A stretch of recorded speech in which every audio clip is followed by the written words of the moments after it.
Before we start, please hear a message from International News Today Network.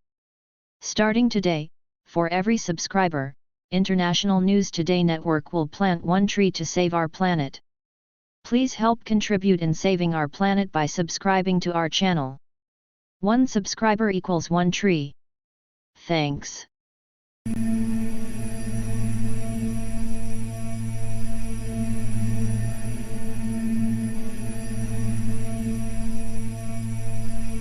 Any violence by a large population is not because this people is more violent than any other. It's an alarm, it's a sign, it's a signal that something is wrong in the treatment of this population. Where is the outcry? Where is the voice of the day? Where is the voice of the people?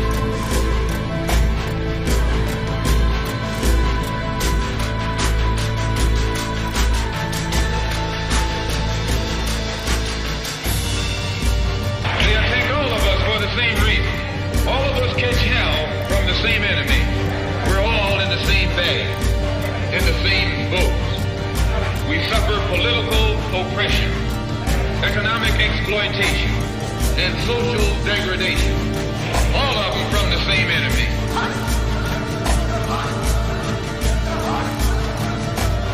It is useless and futile for us to continue talking peace and non-violence against the government whose reply is only savage attack on an unarmed defenseless people.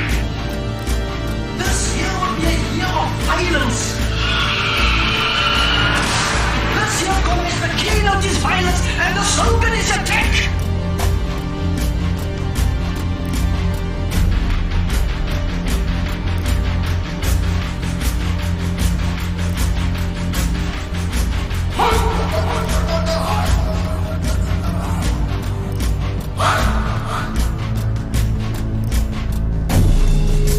I am minded of young David.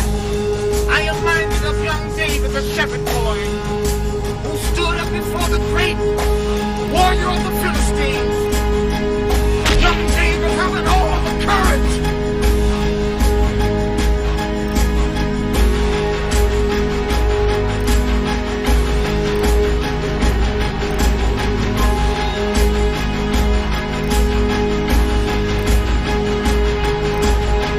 There must be somebody somewhere. There must be someone. There's got to be somebody somewhere. There's got to be somebody somewhere that cares.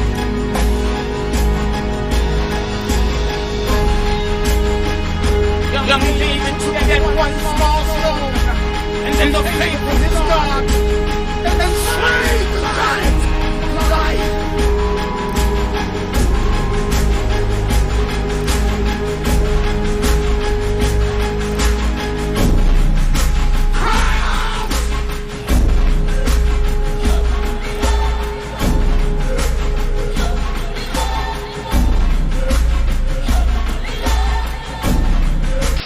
A Pathé dispatch shows the scene in Jerusalem as Jewish and Arab mobs clashed in the center of the city.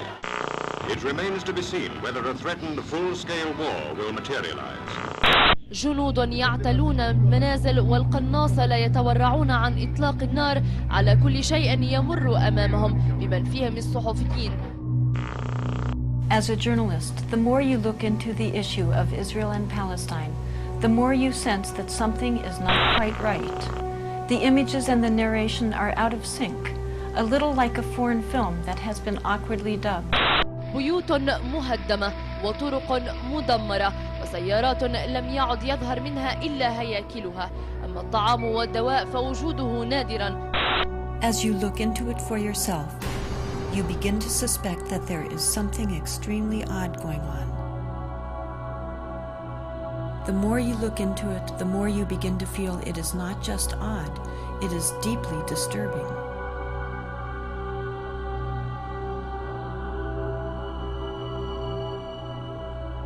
Our media portray Mideast violence as though it's an inherent part of the culture and region, implying that the Israeli-Palestinian conflict is an ancient problem with little hope of solution.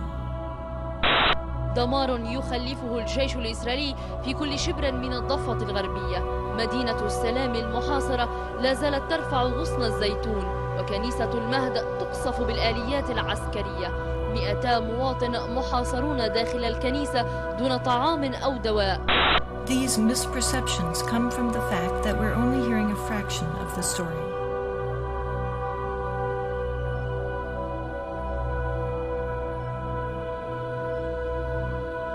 You are about to witness images and testimony largely hidden from mainstream America.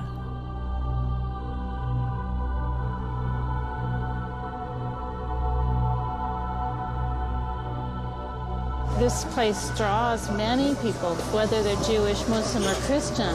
This is a holy place to significant numbers of us in the world. We all have an interest in sort of seeing what is this land and what's the situation here. And once you come, if you open your eyes at all, you can't miss the problems and the patterns that are here.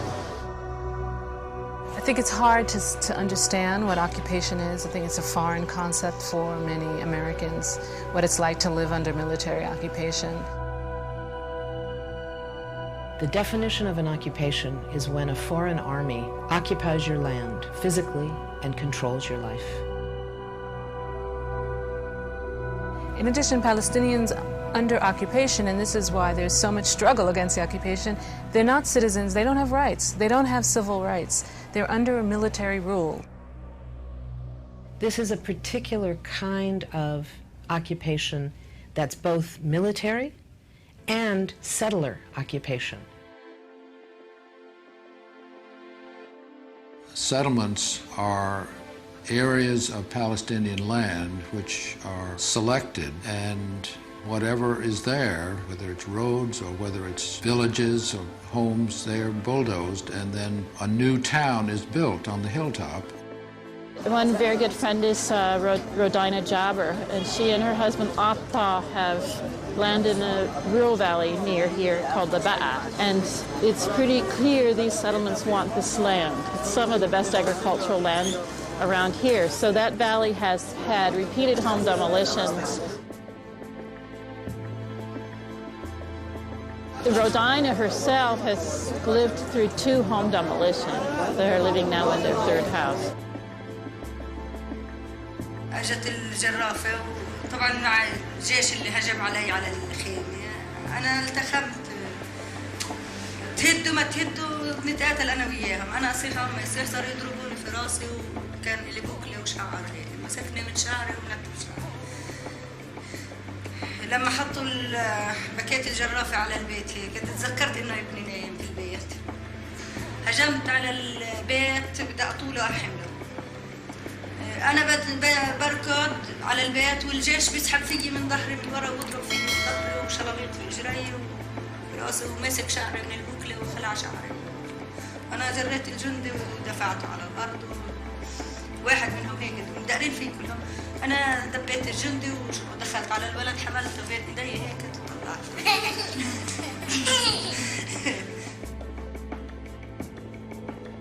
Rodina and her children were once again homeless and had to endure living in a tent for many months. Her husband Atta was even imprisoned for protesting the destruction of their home. قاعدين أنا وياها قاعدة بطبخ لهم على الحطب مولع النار وقاعدة بطبخ لهم. اللي رابطة حبلة في التينة خيط حبلة رابطها في عرق التينة من فوق وبتلف على رقبتها وحاطة هيك بتشرب في حالها. يما شو بتساوي شو هذا؟ قال خلص يعني احنا بدنا نضل قاعدين في الشمس تحت التينة بدناش نعيش بدنا نموتها. فكيتها يعني ساعتها كان الوضع مأساوي بشكل يعني تصور قديش قاعدة من اولادها بنتحروا قدامها. يعني حالتهم النفسية لا تحت الصفر. في الليل حتى الليل والله ما بنناموا بالليل، طول الليل والله ما بنناموا. يما شوفي مين، يما شوفي الجيش. يعني قبل 3 أيام أجانا الجيش، هذا تصوت من شقة وهذا يصرخ من شقة وهذا حاملته، والجيش بيقول هاتي هويتك، هاتي الهوية، ومن دون ضوء. بقول لهم ما تخافوش، بسكت فيهم، بمسكهم بعبطهم، أنا بكون خايفة أكثر منهم. إيش بدنا نسوي؟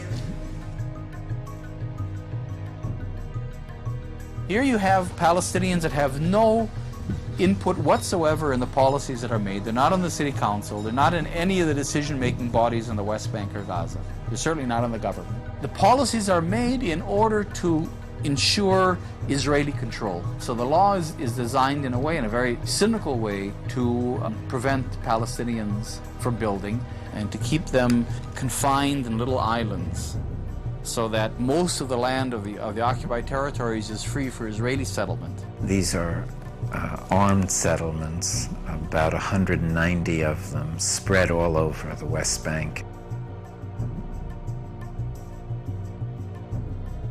Settlements are strategically built colonies of Israel that are connected by a network of roads which separate each Palestinian community from the next and confine their ability to expand. They are often constructed around the best farmland and water resources. They are surrounded by barbed wire. They are armed inside. Settler residents are required to be armed by the Israeli military. And they are defended from the outside by the Israeli military itself. The purpose of these settlements today, number one, is to continue the Israeli control and domination of the occupied territories. And the bottom line in all of this is to make Palestinians leave the country. It's a very hard term, I know, but in a sense it's a kind of ethnic cleansing.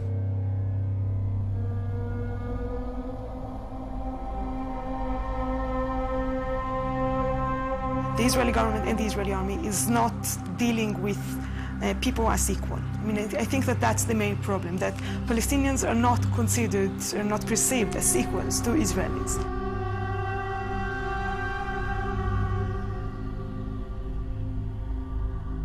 There is no specific discrimination against Palestinian Christians as opposed to Palestinian Muslims. It's a shared suffering.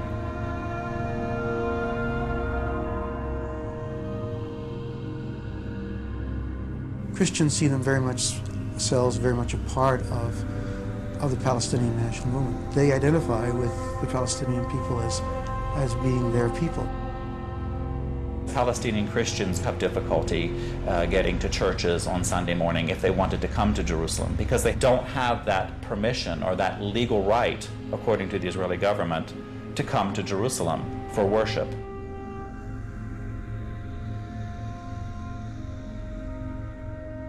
This I picked up in a home of a wonderful Christian family in Beit Jala. And this is the kind of armor-piercing weaponry that's being used against civilians, innocent civilians.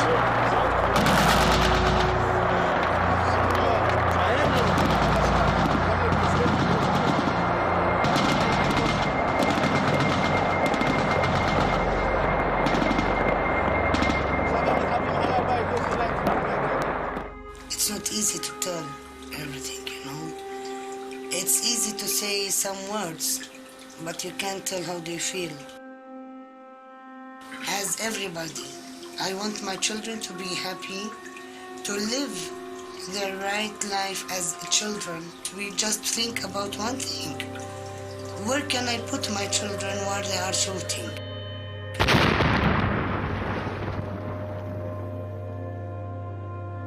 They didn't want to go to school because they are scared to come back and there is no house. They doesn't want to go without me and the father because they think that they will lose us.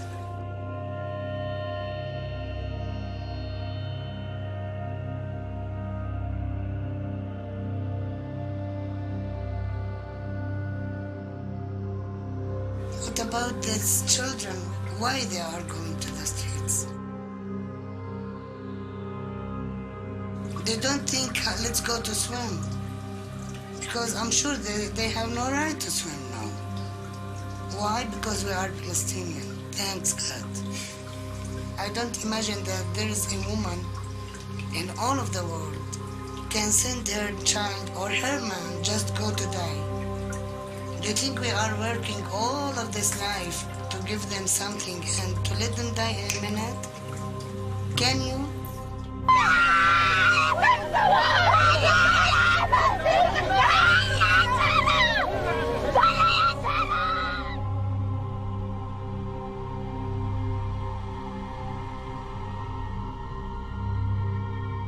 The suffering, the persecution of Christians, they've been robbed of their heritage. They've been robbed of their ancestral lands. They've been robbed of their culture. Some of the first converts to the teachings of Jesus were Palestinians. So that's how long Christians have been in that land. Their quarter, the Christian quarter, has been really, really decimated and taken over and sliced up.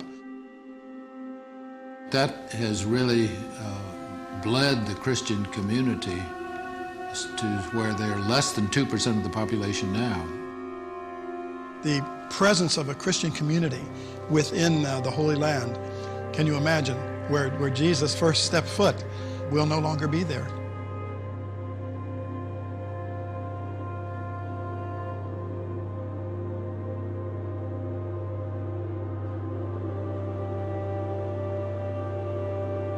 I know both from the moral sense and from the practical sense that the only way to stop the violence is to treat the root cause from which the violence has started.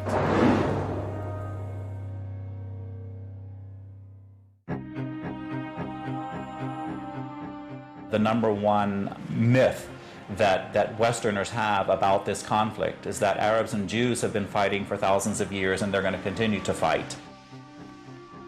This is really quite bizarre because all it takes is a little bit of reading of history to find out that this just isn't true. There is no congenital historical enmity between the Arabs and the Jews. The Jews flourished in the Arab world at a time when they were being persecuted throughout all of Europe. At the end of the 19th century, because of anti-Semitism in Europe, European Jews began to try and figure out a solution to the Jewish problem. A very small minority adhered to Zionism, the idea that the only place in which they could be safe is within a Jewish state. Zionist Jews actually had a design on the land of Palestine, the idea of creating a homeland for Jews in the land of Palestine. And this is really the beginning of the conflict. The mainstream Israeli Jewish society believed, because that's the way they had been educated, that Palestine was empty, had been empty when the Jewish settlers came there. Who paid the price when they settled there? Is it really true that Israel was a land without a people for a people without a land? Palestine was not empty. It was a land populated by Arabs who had a high level of culture, high level of education. With farms and markets and towns and villages and roads and commerce and lots of interaction with the rest of the world. The population was overwhelmingly Arab.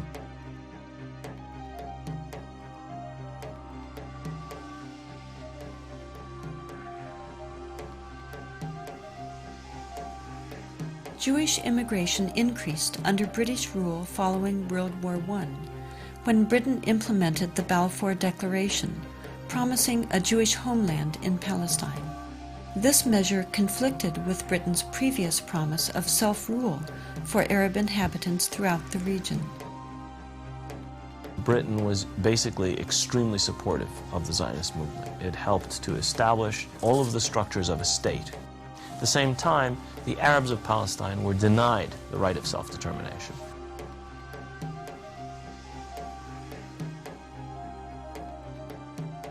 The Palestinians saw a European power decide the future of a non-European territory, in flat disregard of both their presence and wishes. In the 1920s, as land was being stripped away from local residents, the first clashes between Palestinians and Jews began, and would continue on for years to come.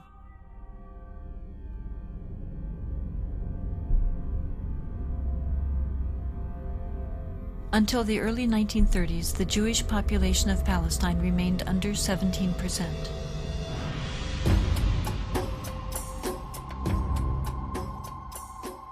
Hitler's rise to power in Germany completely changed that. In just 5 years, 174,000 Jews flooded into Palestine, doubling their population.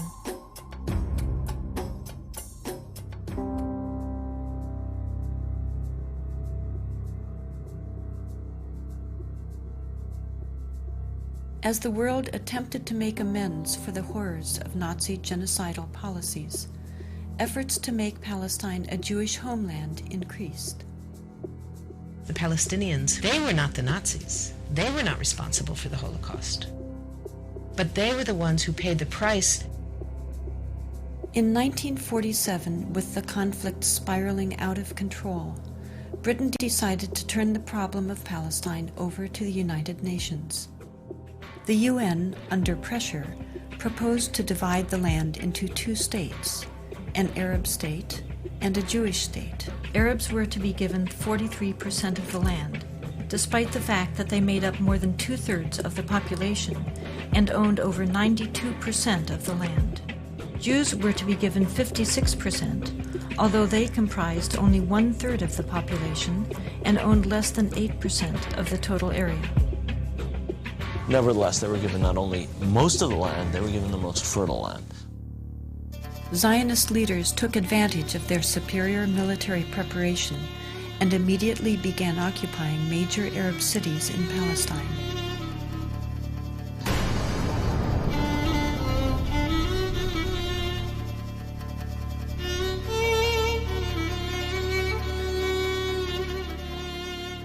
I was among the people that conquered Akko. When we were walking around, we entered a flat. There was a pair of shoes of a small child, maybe 2 years old. They didn't have time to put on the shoes, so they left the shoes and they ran away. They left everything.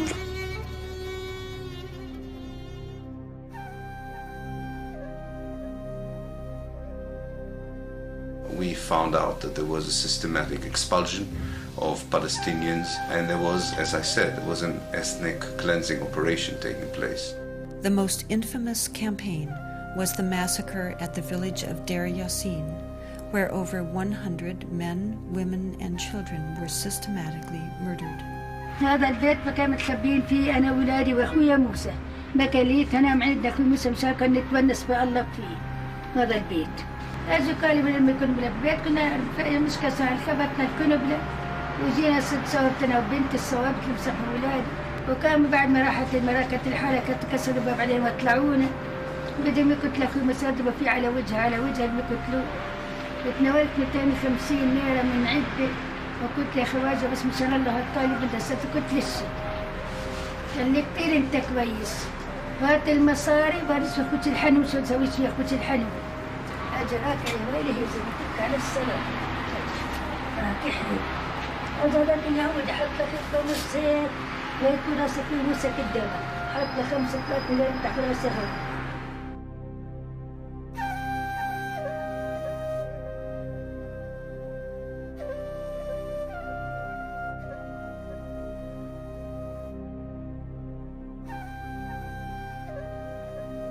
The ruthlessness of the attack on Deir Yassin drove fear and panic into the Palestinian population and led to the flight of unarmed civilians from their homes all over the country.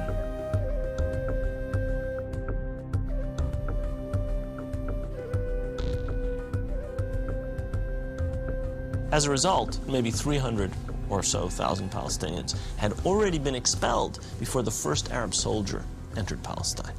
Some of the neighboring Arab armies finally intervened after May 15, 1948, when Israel officially announced its statehood.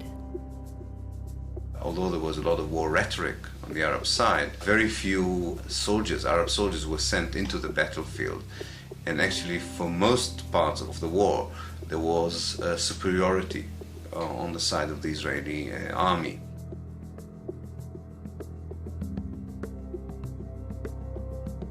The Israeli army cleansed much of the territory and took over a large part of the designated Palestinian state. The new state of Israel encompassed 78% of the total land of Palestine. The West Bank came under Jordanian control and the Gaza Strip under Egyptian dominion. Although a truce was declared between Israel and the Arab states, true peace remained elusive, as over 700,000 Palestinian refugees languished in nearby camps, often in sight of homes to which they still held the deeds and a deep desire to return. Most of the deserted and evicted Palestinian villages were erased from upon the earth and were either turned into Jewish settlements or into fertile land. Of the 500 Palestinian villages in what became Israel in 1948, 400 were destroyed. These efforts to destroy the possibility of their returning home were countered by the United Nations, which continues to affirm their human right enshrined in international law and morality to return. A Palestinian who had lost her land or lost his land as the result of the creation of Israel in 1948 cannot come back even for a visit. I can go back to Israel as if I were returning and claim immediate citizenship, having no historic tie, speaking no Hebrew, knowing no one in the country, having no family who ever was there. All that one needs is being Jewish, a religious group like any other.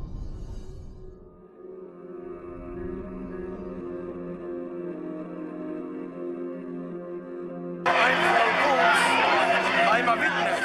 I know the Arabs are very good.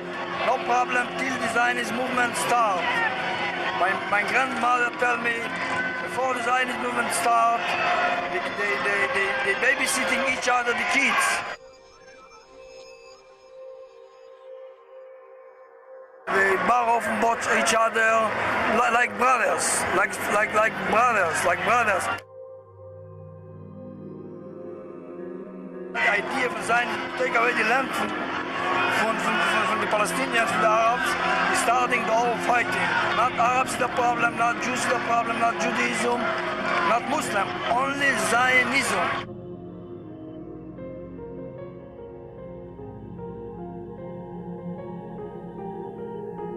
The events of 1948 were a defining moment for the Middle East, and from that point onward created instability throughout the region. Violent tensions continued and led to another war in 1967.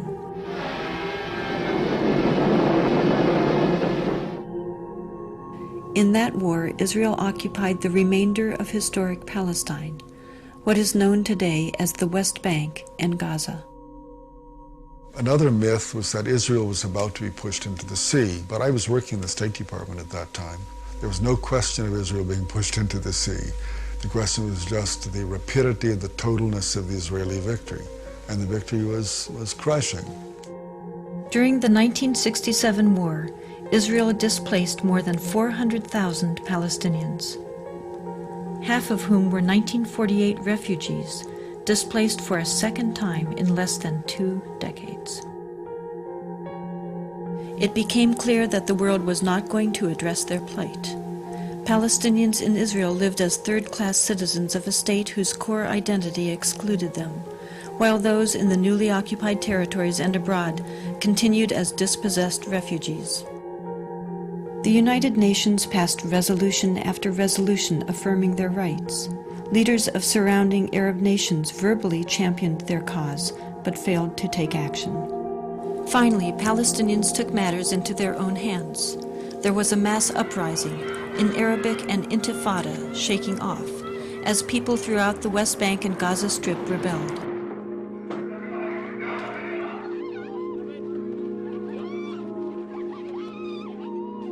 The Israeli government adopted a strategy, in the words of Defense Minister Itzhak Rabin, of might, power, and beatings, which became known as the break the bones strategy.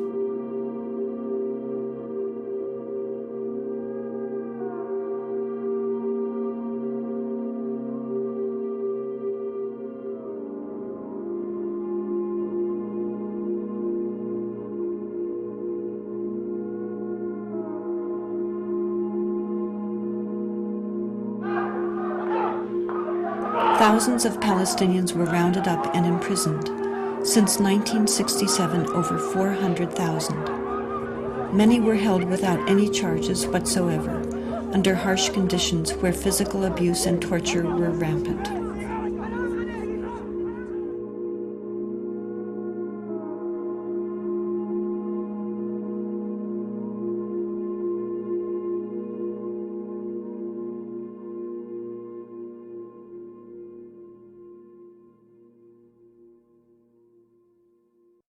Today, we bear witness to an extraordinary act in one of history's defining dramas. The Oslo process begins officially with the handshake on the White House lawn.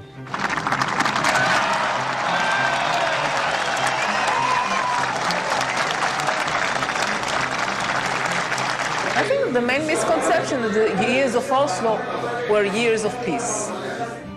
And in that period, when there was supposed to be a peace process underway, in fact, the daily lives of Palestinians throughout the occupied territories got worse and worse and worse. The reality, and I saw it with my own eyes, that this was a new form of Israeli domination over Palestinians. Economic and social rights, which are rights to health, education, work, etc. These areas are the areas that declined the worst for the majority of Palestinians, almost all Palestinians. All the economic indicators turned for the worse under Oslo during this peace process. Moreover, Israeli settlements have continued to expand throughout that period.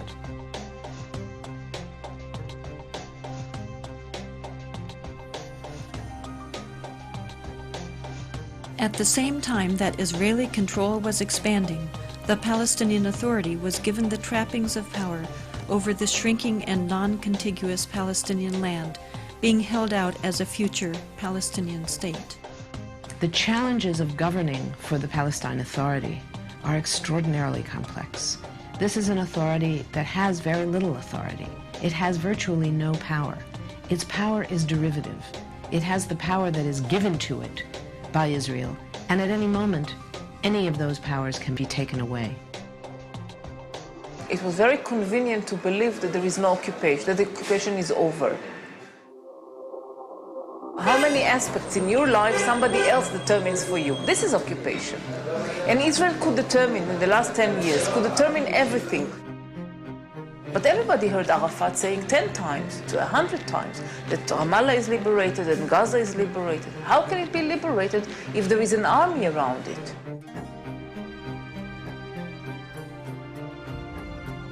The Palestinian officials spoke very warmly about the situation, about the reality, and they were hiding the fact that for the great majority of the population, these years were a disaster. Those abuses, those violations of the public trust have been happening regularly since the Oslo process began. Palestinians who would protest against Oslo were labeled as terrorists. The authority would not allow it, the PA. Instead of having a real national authority, you had this corrupt institution whose main task, as far as Israel is concerned, was to police the Palestinians and prevent them from resisting the continuing occupation. It has wasted a lot of the money the international community has given it. One sees the villas of the leading Palestinian officials and the poverty with which the Palestinian masses are living in. The performance of the PLO in running the Palestinian Authority and its failures in negotiating with Israel have very much diminished support for the PLO leadership.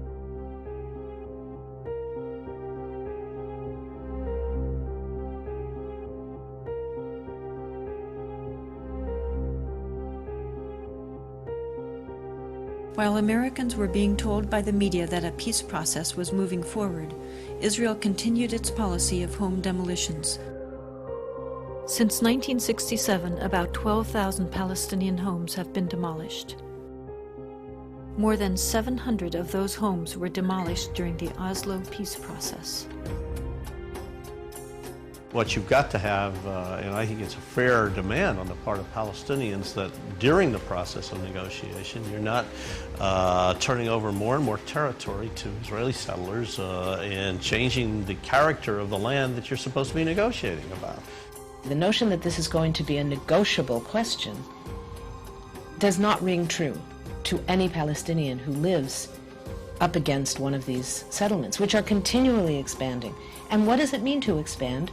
It means you steal more land. Abdul Jawad is a Palestinian farmer whose family has lived there and tended the land for centuries. The Israeli authorities have confiscated countless acres of their farmland. شوف الشجر اللي كان ما أحلى اللي كان موجود هون. يعني كيف واحد بقعد في جنة، أنا مسوي جنة هون. شوف شو بدال الجنة، شوف شو سووا معاي، شوف شو خليت بتتفرج شو هذا اللي سووه هون.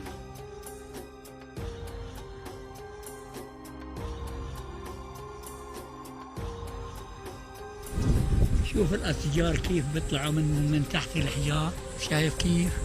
يطلع الأشجار من تحت الحجار. مش حرام هذا يبقى بدل ما يقعد بني آدم اللي بيقول الله، مش حرام هذا يقعد بداله حجر زي هذا؟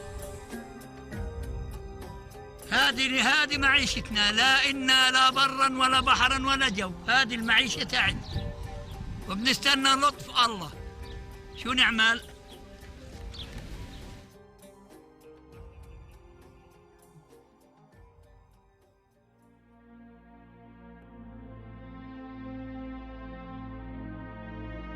These settlers live and prosper at the expense of the Palestinians and the Palestinians' well-being, present well-being and future well-being. And they don't see this horrible disproportionate allocation of resources where Jewish settlers get water and electricity and gas, garbage pickup, all kinds of things that their Palestinian neighbors don't get because of the military occupation. هذيك المنطقة منطقة بين نعيم ممنوعة تجي علينا. هذول الدور شوف يعني في واحد شوف يعني واحد بحوس في قلب الدور من العرب ولا واحد بحوس من العرب موجود هناك. هذه السيارة يعني لو ما إسرائيلية بعدوهاش. They lost the middle of the valley for a bypass road, which is now an Israeli-only bypass road. They can't drive on it to go to their homes. The thing is extremely ugly to watch. I mean, this is just day-to-day life. I'm not talking about the fighting here. I mean, you walk through Hebron, you've got an Arab city, 100,000 Arabs, a couple hundred Jews, settlers walking around with rifles, looking as if they own the place. Settlers can go in a Palestinian village and burn the fields there, destroy the house, hit Palestinians, even shoot Palestinians. Several of the women have been beaten by settlers on different occasions. In each of those cases, we were just being a nonviolent presence on the street, observing when settlers were acting out. And they just attacked different ones of us. والله يا عمي قد ما نحكي لكم جزء من اللي بنشوفه. The Israeli government is not doing anything to try and stop the settlers from violating Palestinian rights.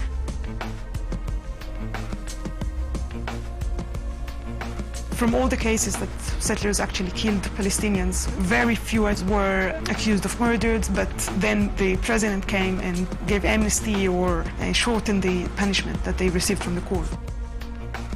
In some cases, they cooperate with them, they guard them. Like one case, the settlers went and took a house, Palestinian house, and just said, well, now it's ours.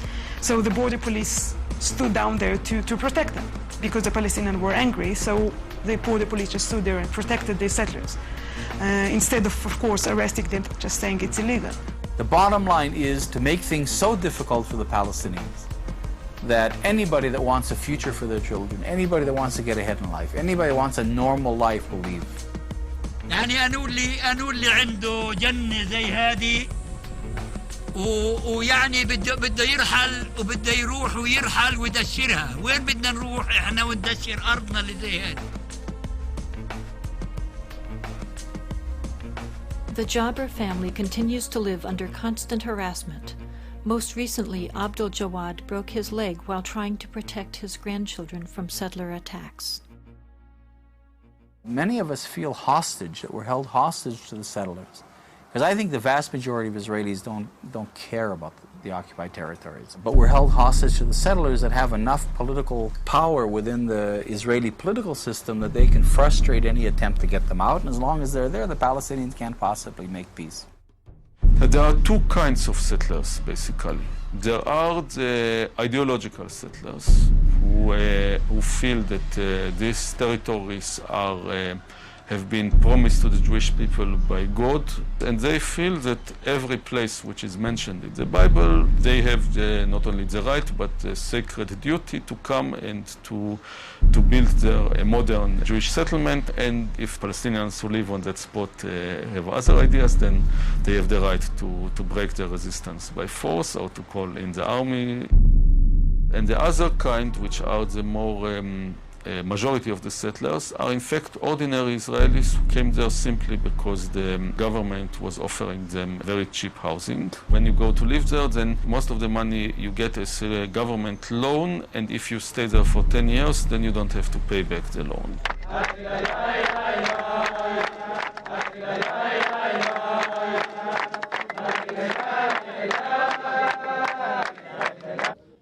Well, I think the unpleasant and unavoidable comparison is with South Africa during the apartheid period.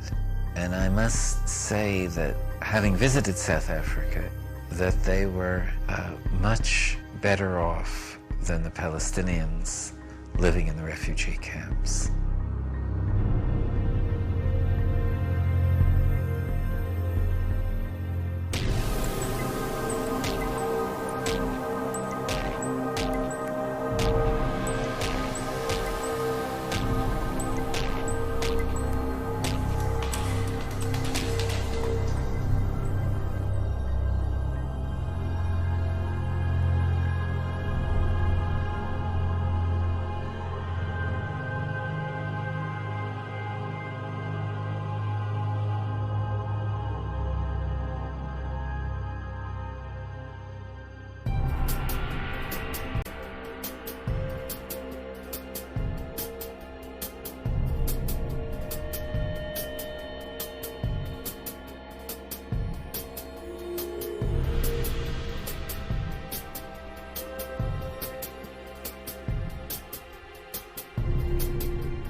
We went to jail because it was impossible to sit still while the obscenity of the apartheid system was being imposed on our people.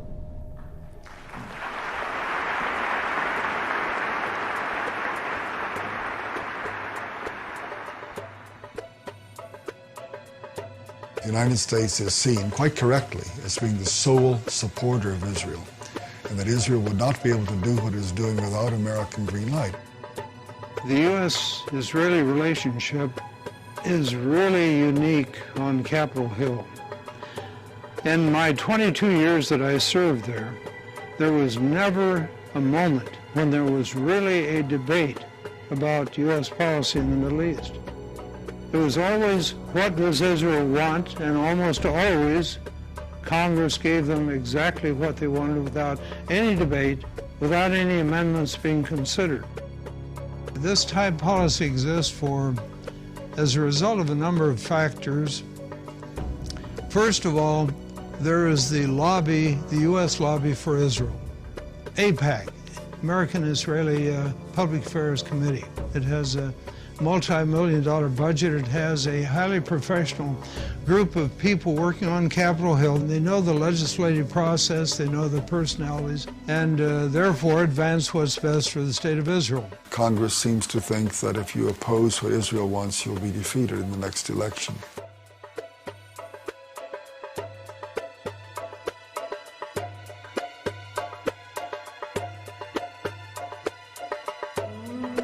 Another factor is the fundamentalist Christian community. Fundamentalists are often represented by the televangelists that are on TV. They believe that a strong Israel is a part of God's plan. They believe that the day will come when a battle will occur in the plain of Armageddon in the Middle East. There will be the forces of truth and righteousness on one side, forces of evil on the other side. And in that struggle, the Christian forces, led by the second coming of Jesus Christ, will prevail. All of the Jews will be either destroyed or converted instantly to Christianity.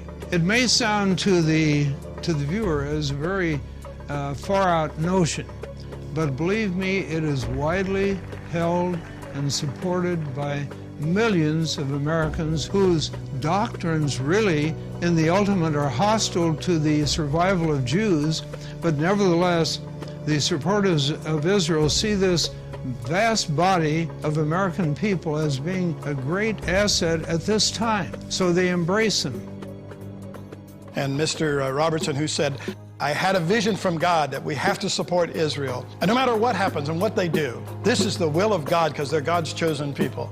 A couple of weeks later, he added, and that's when this ministry started really being blessed, when we made that commitment to Israel. Not the commitment to God or Jesus Christ's teachings, but to Israel. And we have come from all the nations of the earth to say to the people of Israel, we are your friends, we are with you, and we believe that you are called by God to possess this land. I, as a Christian and a Christian pastor, object not in my name and not in the name of over 115 to 120 million Christians do you dare say that we support injustice and deceit. We do not. The citizenry of this democratic society is systematically deprived of access to the real facts. The American media play a major role in continuing U.S. support for Israel through leaving out vast swaths of information. It is the classic case of lying through omission. Major statements by American diplomats, senators, military leaders are going unreported. Sentences are being removed from news stories. Information is being manipulated. Those are the three factors that work together on Capitol Hill and lead to such total bias, such total absence of free speech, of open debate, that is, I think, very destructive to our institutions and to our best interests in world affairs. So Israel, for example, does not abide at all by international law. The entire occupation is illegal. It's a violation, in particular, of the Fourth Geneva Convention. By the rules of the Fourth Geneva Convention, you're not allowed to build settlements, you're not allowed to build roads, you're not allowed to expropriate land, you're not allowed to deport people, you're not allowed to restrict their freedom of movement, you're not allowed to harm their economy, you're not allowed to make them unemployed and impoverished. But everything that Israel does in the occupied territories, U.S. taxpayers are paying for. The U.S. gives the financing, it gives the military support. Israel receives as much foreign economic assistance as all the countries combined in the world.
In March 2003, the U.S. government approved $10 billion in aid for Israel.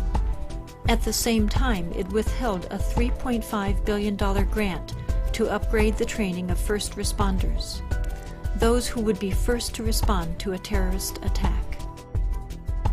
Spent domestically, that $10 billion could buy health care coverage for over 4 million children without proper coverage, or pay for 1.5 million American children to attend Head Start child development programs to prepare them for school, or simply help states offset the costs of one of the worst fiscal crises in half a century.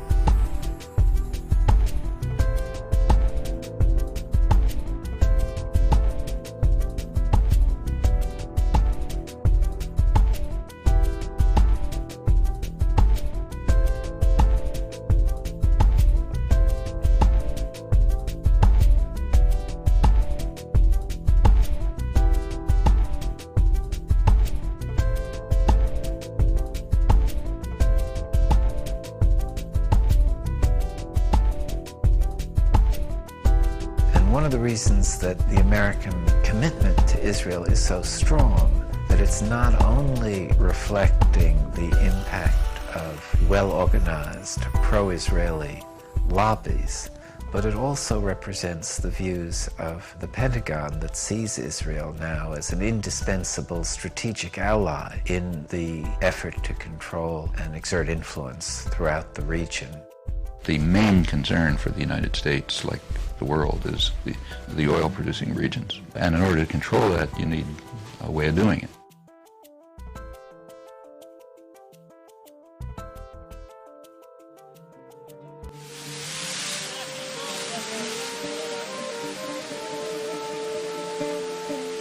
Desperate for a peace that would finally end occupation, Palestinians again came to the negotiating table in 2000. People think, look, Israel was very forthcoming. It offered 95% of the West Bank, of the occupied territories to the Palestinians, and they rejected it in violence. The assumption of that 95% argument is that getting 95% of the land gives you 95% sovereignty, a sovereign country. But I think it's very useful to think in terms of a prison. If you look at a blueprint of a prison, it looks like the prisoners own the place. And the prisoners have 95% of the area. They've got the living areas, they have the exercise yard, they have the cafeteria, they've got the work areas. All the prison authorities have is 5%, is the control. The average Palestinian didn't think they were throwing anything away because there was nothing to throw away. They had tuned out what Barak and Arafat were talking about, because on the ground there were ongoing land expropriations, tree uprootings, road building, unfair water allocation, leaving many Palestinian families in the summer and fall with 2 hours of running water a week, when next door you have a settlement with a swimming pool and green lawns. So what do you expect people to think?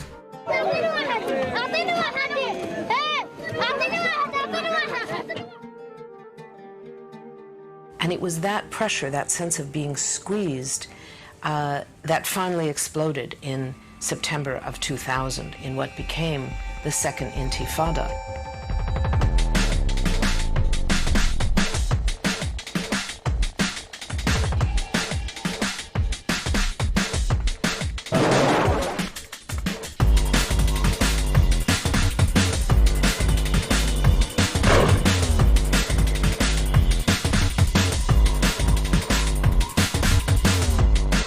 What is called the Second Intifada is essentially a mobilization of resistance against this structure of occupation and oppression.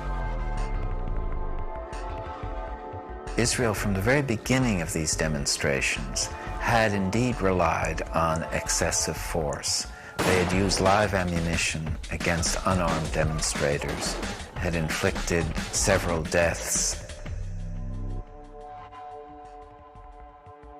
and hundreds of casualties in the opening days of the Intifada.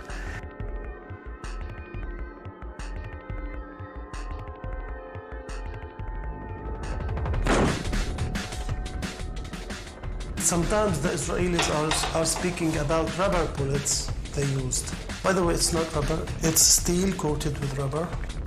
This bullet, it killed many of the kids who are demonstrating, I mean, sometimes while they are throwing stones. As this case, I'll show you what happened. He is a 14 years old from Khan Younis. He was shot with a one like this and it entered here, and he died. A lot of the deaths have been children, and we do have some documentary evidence that security forces are firing on crowds of children. The soldiers weren't at risk. They're heavily armored, they have all this high-powered weaponry, and no child with a stone is going to be a risk to them.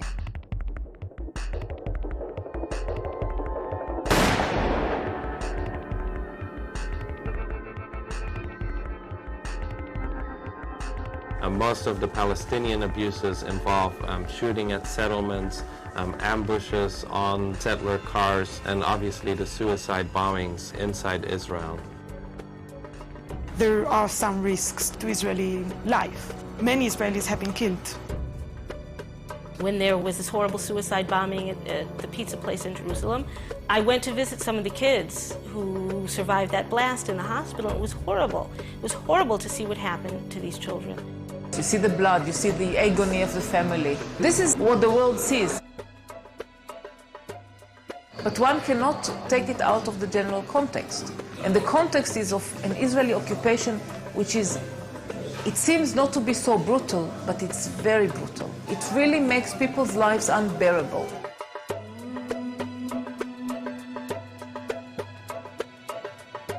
The use of suicide bombers is an act of desperation. It's the weapons of the weak. Israel doesn't do it, never, because it has airplanes and helicopters. Why should they send anybody to make suicide? I think we have to change our conception of what Israel is. Israel likes to present itself as this little country surrounded by a sea of hostile Arabs, and we just want peace, and they're violent. Israel is the 5th largest nuclear power in the world. It's got between 200 and 300 nuclear warheads. So the reality is that Israel is a regional superpower. For the first time, the resistance to that occupation had, to a very small extent, an armed component.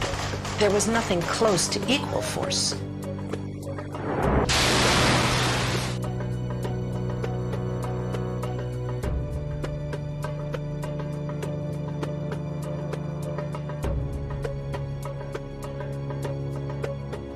At every stage, they had used grossly excessive force against a completely defenseless civilian population.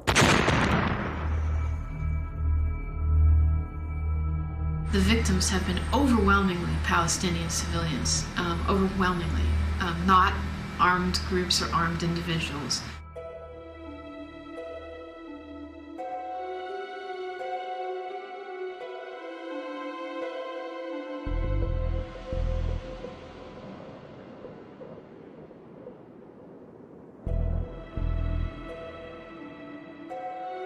Israel has established all of these checkpoints within the West Bank, which require Palestinians to wait hours and hours to go very short distances. Just the freedom of movement, it's something that Palestinians are denied on a daily basis. The access to Jerusalem, the access to health care, the access to hospitals, clinics, and schools.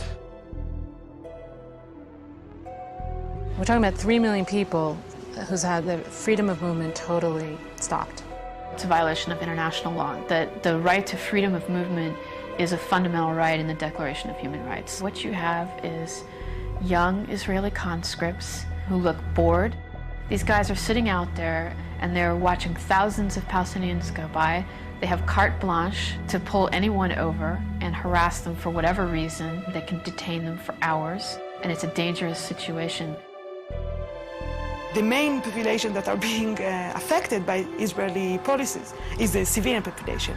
Those population who is not being involved in any attacks against Israelis, civilians or the army. During this time of closure, unfortunately, there have been lots of bombings, lots of attacks. The closure is not meant to deter suicide bombers. It's meant to punish and put pressure on 3 million civilians. People do not earn anymore because the majority of the Palestinians used to work in Israel, and the majority of the Palestinian economy was based on the income of people who are working inside Israel. Now they cannot go into Israel, so tens of thousands of families just lose the source of income that they had.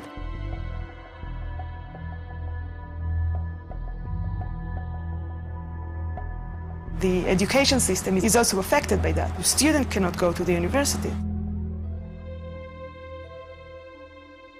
Birzeit University was subject to army closures for something like 18 times.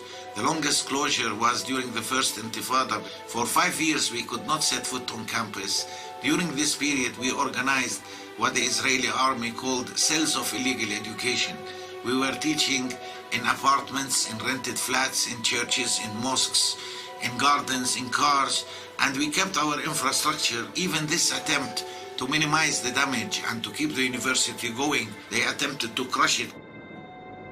I went to college in the States and I found it very differently. Your biggest worry about in the States is if I'm gonna pass my class, or oh, I hope I have a lot of friends. Over here it's totally different.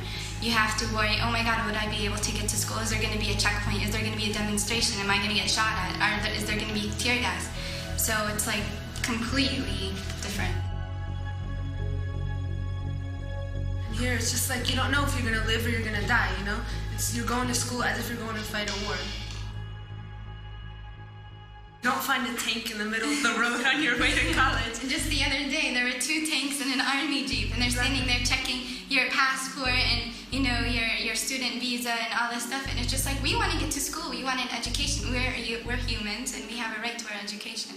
In places like the United States, people cannot understand what's going on because simply the experience is beyond their frame of reference. I can't study at night because my bedroom light is going to be open and it's across the street from a settlement. They shot at me. I was reading my biology book. I was studying for my midterm, and my mom and dad are like, "No, get out of the room," because they started shooting. I was like, "No, Mom, I want to get an A in the class. Let me study." So I'm sitting there, and all of a sudden you hear something on my bedroom window. I was just like, okay, maybe I should go downstairs. I couldn't study for my test. It's I tell my American friends, I was like, do you understand what I'm going through? The amazing thing is not that you have cases of suicidal students. The amazing thing is the bulk of them, they try to carry on in the middle of this mess as if life is normal, as if they want to celebrate their graduation and they want to build their life and they want to carry on. That's the other part of the coin. The root problem here is occupation. Everything else emanates from there.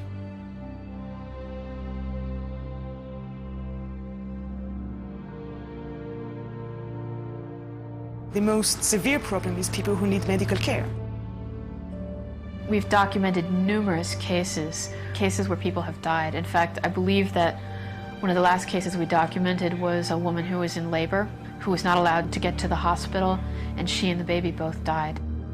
If people like that, if people who are really sick and really need to go to hospitals cannot do that, so I think you can imagine what happened to regular people that just want to go to work, just want to go to do some shopping, or even just visit friends. It's like living in a prison, a gigantic prison.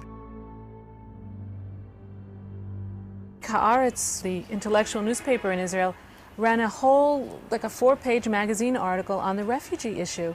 It had a picture of Tel Aviv University now and what was there before Tel Aviv University, a Palestinian village. And those refugees are in Gaza. غزة والله يا عمي غزة الثانية شافت الويل ويل ويل ويل عاد نكذب والله غزة احنا معانينا بس مش قد غزة مستحيل أكتر غزة أكتر. I think that Gaza is a main problem. There are lots of violations that you will not see in the West Bank, you will see in Gaza. We find it hard to monitor the human rights situation in Gaza because the Israeli army do not let us in.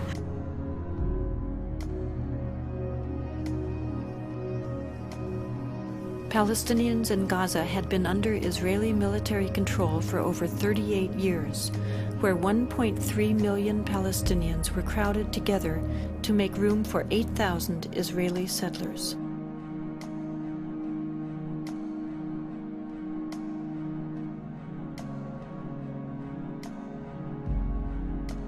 In August of 2005, Israel dismantled its settlements and military posts inside Gaza and relocated its settlers. The media, along with Israeli politicians, portrayed this as an unprecedented sacrifice. In reality, it was simply a matter of Israel finally complying with international law.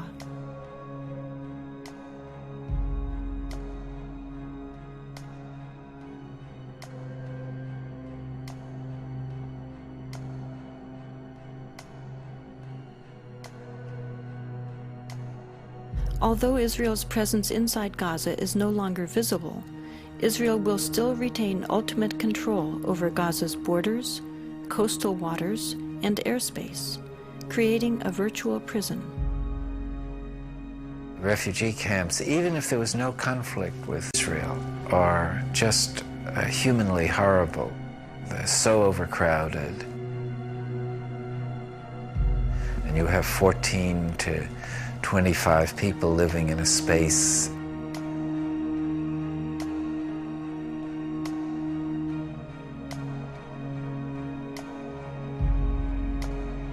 There's no place for children to be there. No streets, there are little alleys, no trees, nothing.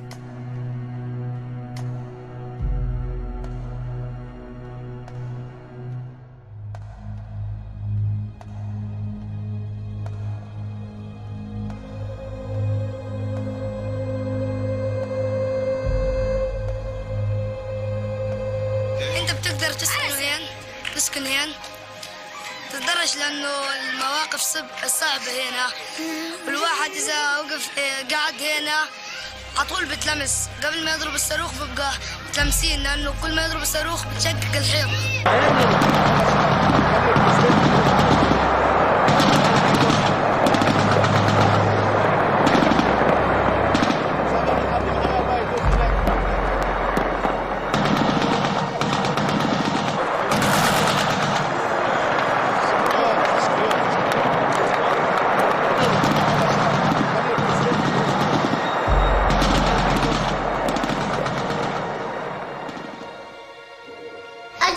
قذيفة من فوق دخلت على الشباك بعدين كسرت كل الشبابيك والدار انحرقت. ليش هم كسروا غراض كسروا لعبة لسه في كتير غراض ساحوا كله رميناه على الزبالة والأواعي رميناها على الزبالة بنشحت من دور الناس أواعي للباس وحتى الأكل اللي بناكل فيه ريحته غاز ومش راضيين نصيب أواعينا وهينا لابسين غاز. لو تشموهم أواعينا خلي اليهود يجوا يشموا أواعينا ويشوفوا دارنا. كل ما نيجي نتحمم في الدار نيجي نعمل إشي نشوف الريحة كلها كتلاتنا كتل. هاي الأواعي شوف ها ما لمناهم مش غير شم غاز. ليش بدي أسوي؟ حتى نظارتي اللي أبويا جاب لي إياها ما فرحتش عليها. حتى الإسورة اللي أمي جابتها الحلب الخواتم ما فرحتش عليهم. كيف بدي أفرح عليهم والعقد وهداك كيف بدي أفرح على أغراضي أنا؟ نفرح على أغراضنا بإيش؟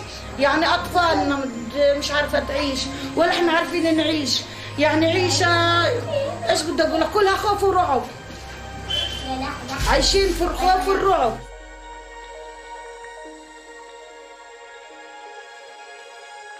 انا بروح المدرسة كل يوم بسمع الطخ. انا بخاف من الطخ حتى بصير راجف لما اشوفه. This is what has been fired on this neighborhood. This is a civilian neighborhood. There are no soldiers here. There are no military installations here. This is strictly harassment to get these people to move away from the border so that the Israeli tanks can move at will. They want these people cleansed from this area. It's that simple. And it's a way to get people to be humiliated and destitute again. In Gaza, you can see also the extent of house demolitions, much more extensive than in the West Bank. Whole neighborhoods have been demolished. Hundreds of people do not have any houses anymore because they are next to settlements or next to the border, which is, of course, a clear violation of humanitarian law. People have no chance to get their personal items out. They have no chance to call for help. And this is far away from most media outlets. You are amongst the very few journalists who have even seen this. European or American journalists who have even been here because people are afraid to come or it's too hard to come.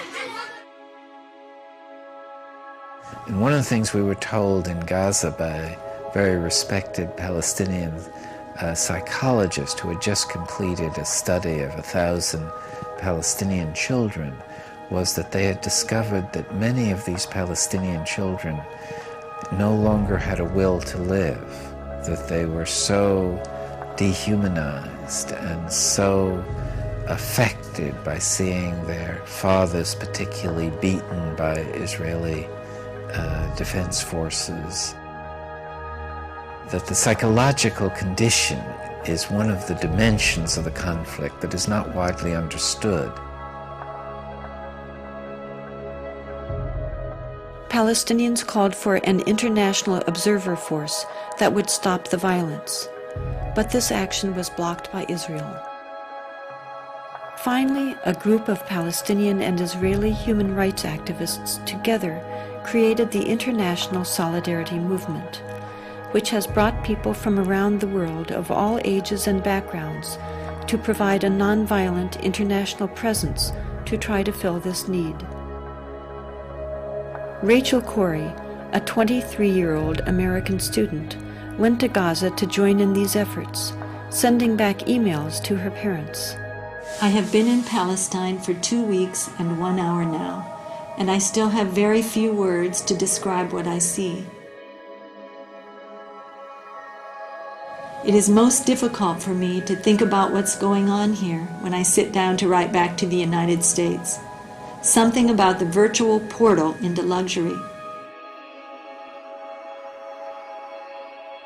I don't know if many of the children here have ever existed without tank shell holes in their walls, and the towers of an occupying army surveying them constantly from the near horizons. I think, although I'm not entirely sure, that even the smallest of these children understand that life is not like this everywhere. It was Sunday afternoon in Charlotte, about noon actually, and I received a phone call, and my son-in-law, Kelly, was on the phone, and he asked if Craig was there. And something about the way he asked made me realize, I felt right away that something was wrong. And then I asked, why, Kelly? And he hesitated for a minute, and he said, we've had some very sad news. And then my daughter, Sarah, I could hear her in the background, and she got on the telephone and she said, Mom, it's Rachel. And I think the first words out of my mouth then were, is she dead?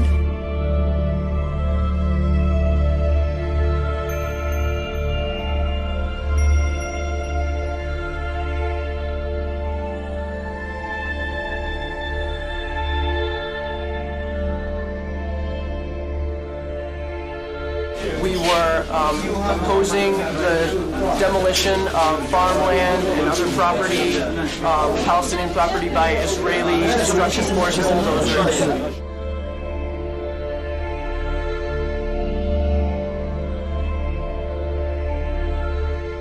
And the bulldozer drove up, and it kept going, and she tried to move back, but she couldn't move back, and she got caught underneath. She got caught underneath the bulldozer. Many other internationals began to surround the bulldozer and yell at it and tell it that there is somebody there, and it did not stop.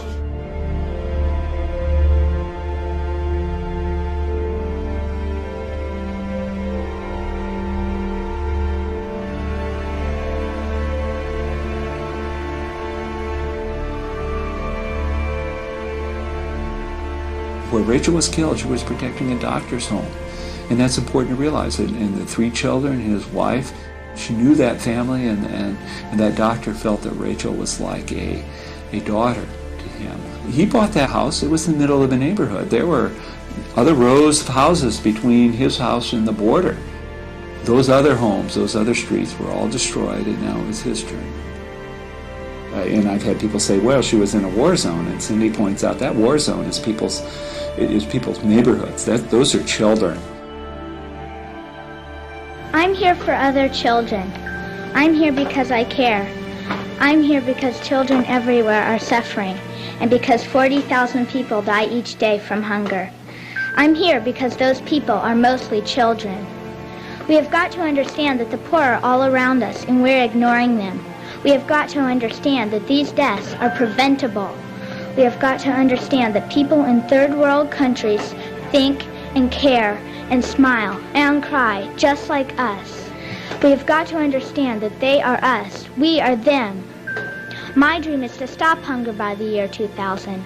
My dream is to give the poor a chance. My dream is to save the 40,000 people who die each day. My dream can and will come true if we all look into the future and see the light that shines there.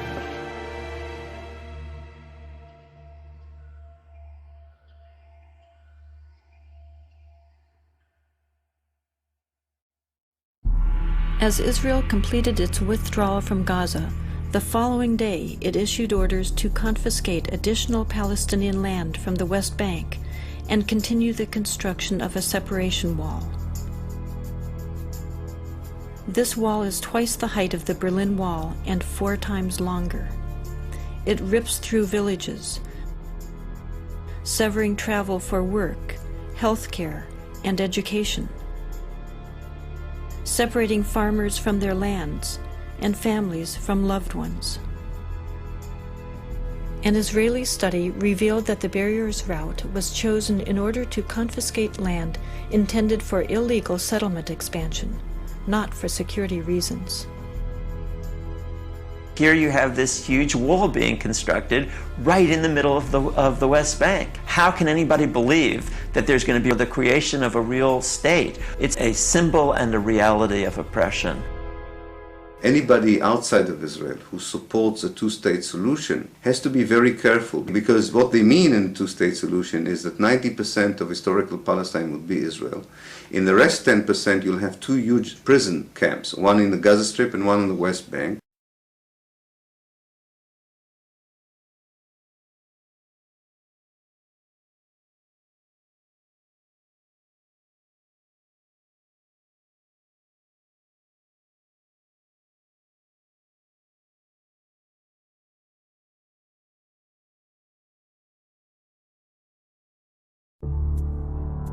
The people who fought in the war were also the people who wrote the history books of the war.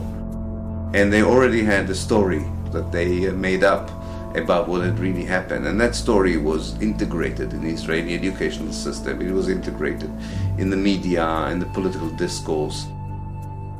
Some of us who work as Jewish educators have been admitting over the last maybe 10 years that it is propaganda. Israelis don't understand what's going on. They don't know the occupation.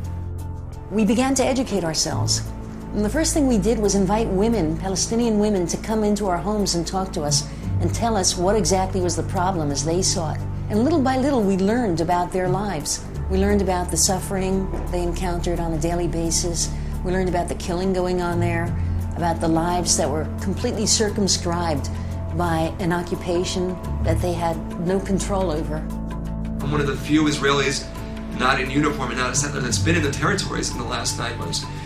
You just see that the army was actually waging a very cruel war. On the Israeli side, there seems to be no understanding that this is how you create terrorism. If you are so repressive on a people, you give them the sense of having no options, and that's a very dangerous place. In fact, there's a very clear correlation between the kind of human rights abuses that Israel commits in the West Bank and Gaza and the Palestinian militant response to those abuses.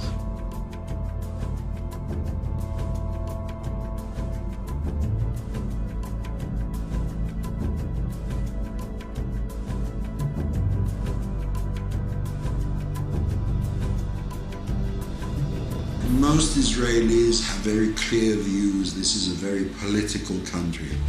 And when you talk to somebody, you can argue all night. And you can go red in the face or blue in the face or whatever the color, you won't get anywhere.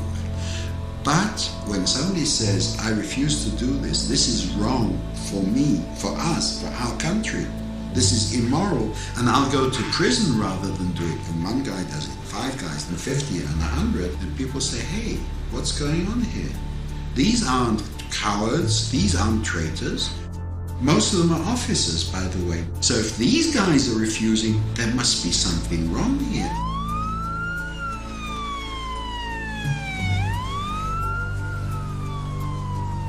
Nobody can argue with what I've seen.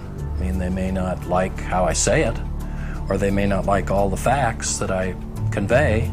It may sound like I'm imbalanced, but the fact is, when you're dealing with oppression, there is no balance. Even someone with a 20% open mind would reach the same conclusions that our commission reached. You could be pro-Israeli, and still, if you saw these realities, you'd have to have a completely closed mind not to come to the same conclusions that we reached. So the violence begins with the occupation. The opposition is resistance to the occupation. Resistance to violence is legitimate in any country in the world. I may disagree with some of the acts of resistance. I think some of the tactics are stupid. Attacks on Israeli civilians are stupid, immoral, and counterproductive. They should be stopped. We should not use violence whatsoever, because it really destroys our intentions, and it destroys our position, which is in the higher moral standing. We are the victims, and the world should not understand that we are the victims. Criticizing the Israeli government policy for assassinating people or for shooting children and maiming them, for thousands of children, that's not anti-Semitic, that's humane. We have to tell the truth about what's going on and say as clearly as we can, if you keep going down this path, you're going to destroy yourselves. No enemy will have to destroy you. You're rotting from within because of the methods you're using against innocent people. I don't think even with the best video that you can make, Americans will really understand what it is like to be a Palestinian under occupation. I guarantee you, if you spend 1 week in Gaza or in the West Bank, you will understand it in a very profound way.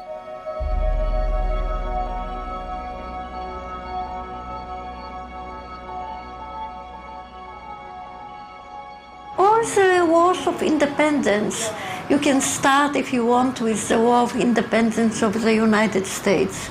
They said no taxation without representation. And we demand taxation from the Palestinians and don't give them any representation. It is the same all over the world, and nobody wants to be under somebody's occupation.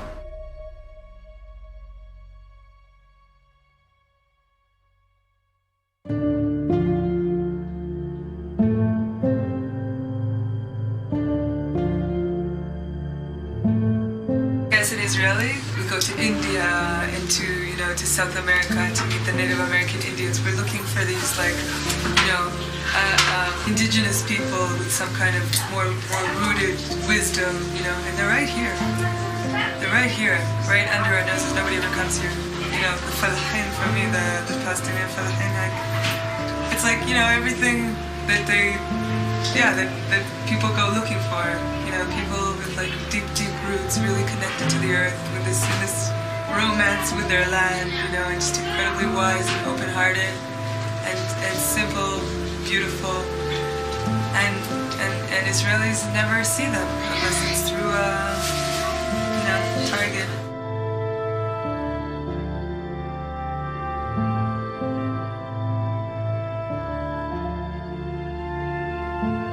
I wish that people knew what was really going on here, and I wish that people could see these people through my eyes.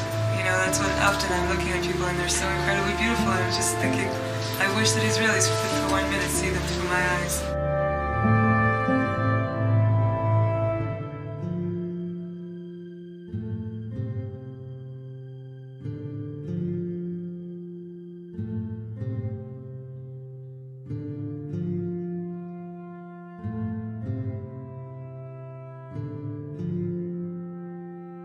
No amount of reading, attendance at conferences, documentary viewing, and word of mouth could have prepared me for the reality of the situation here. You just can't imagine it unless you see it.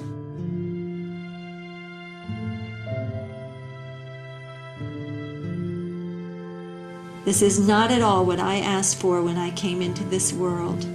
This is not at all what the people here asked for when they came into this world. This is not the world you and Dad wanted me to come into when you decided to have me. This has to stop. I think it is a good idea for us all to drop everything and devote our lives to making this stop.